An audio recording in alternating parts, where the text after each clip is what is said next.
Ah, yes. Ah, yes. Can't get up there with my cough.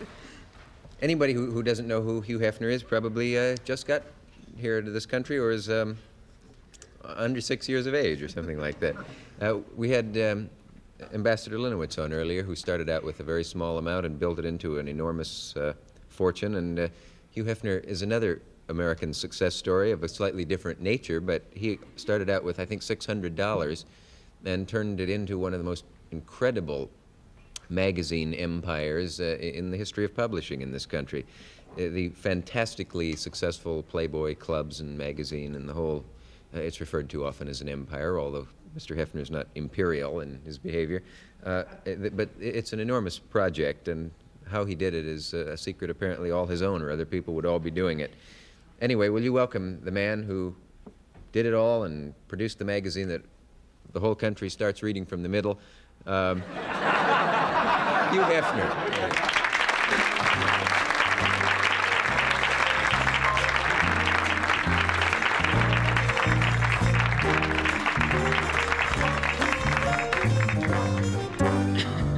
Miss Pius, Mr. Hefner, Miss Pius. Have you ever wondered if, at the size of the monster you created, and looked back on it and wondered? Oh yeah, sure. Could ever have gotten out of hand? And well, sometimes it does. But, yeah, it remains a little unreal. I think when you enjoy what you're doing, and when the success kind of comes day by day, you're never really able to fully, appreciate it. But yeah, it remains a little unreal for me. Yeah. You never decided at a certain day to just give it all up and go into a monastery or anything, have you? Not yet. No? Just checking. If that feeling comes over you during the show, we'll send for some brochures for you or something. How did you, at the beginning, did you visualize the size that you wanted the success you have to be? Did you know where you wanted it to go and how far you wanted it to stop, or did you just decide to start the snowball rolling and see where it No, would... in no way. When the magazine began, as you mentioned a minute ago, I had no money. And I had worked for Esquire briefly, and I really simply hoped to put together a magazine that, because I was a magazine guy and enjoyed editing, and hoped to put together a magazine that I could continue to work on. And I had no notion when it began that it was going to in any way grow into the thing that it has. Yeah. Do you know now who all reads Playboy? What do you mean, statistically? Or, yeah, what groups of people read Playboy? For advertising purposes, all magazines, or most of the major magazines, analyze their audience, so we have a good notion as to who they are. They're mostly college audience and young professional, average age 29, which for a magazine generally is young. About half of them married and half of them single. Most of the marrieds are newly married. Upper income professional. Yeah. I heard somewhere that you have the most phenomenal newsstand sale of any magazine. Is that right? Yes, I think so. Possible exception might be TV Guide. For any magazine, well, TV Guide is kind of a special kind of area of its own. But even outselling such really vast circulation magazines as Reader's Digest in terms of single copy sale. Yeah. Why is that important? Why is it good to have a big newsstand sale as opposed to... Well, that's where the money is. Is that it? Yeah, one of the problems, as I assume most of your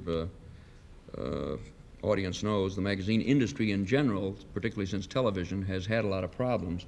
And within the last few days, Saturday Evening Post has gone out of business. Yes, and the man I saw interviewed predicted that other magazines would too. Well, a number of other major magazines in the last few years have, and I suspect others will follow. I think that's because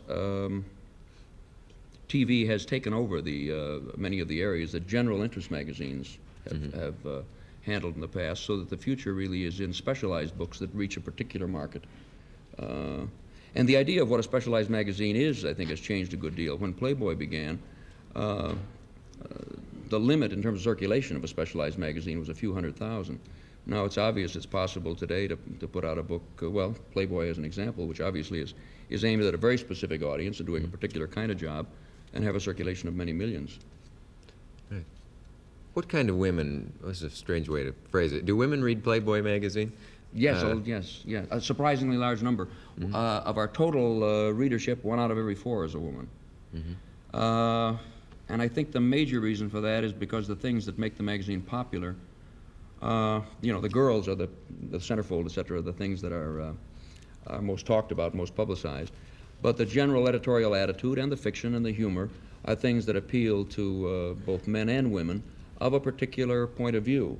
And I think that what has made Playboy successful is the fact that it came along at a time in which much of magazine publishing was in older hands, and there is this generation gap that we've heard a good deal about, and I think that Playboy was the first one to speak with a voice that a great many people were looking for, and that both young men and women could identify with. Sometimes I wonder if the magazine won't eventually go beyond the point get to a point where you could actually forget about the centerfold and all that stuff. There'd probably be an outcry. I hope not. But, I mean, you'd be amazed how many people, when they first see their first issue of the magazine, don't realize how many respectable authors are represented in there and how good those interviews are that you have with people who are those long interviews. Well, Esquire went through a period, in the in the 30s and the early 40s. Esquire had the petty girls and the cartoons, and then for whatever reason, whether they became self-conscious about it or whatever the reason, they changed the book. And various people have asked me whether, with the success of Playboy, whether we are going to consciously change the concept of the magazine later, whether we need the girls.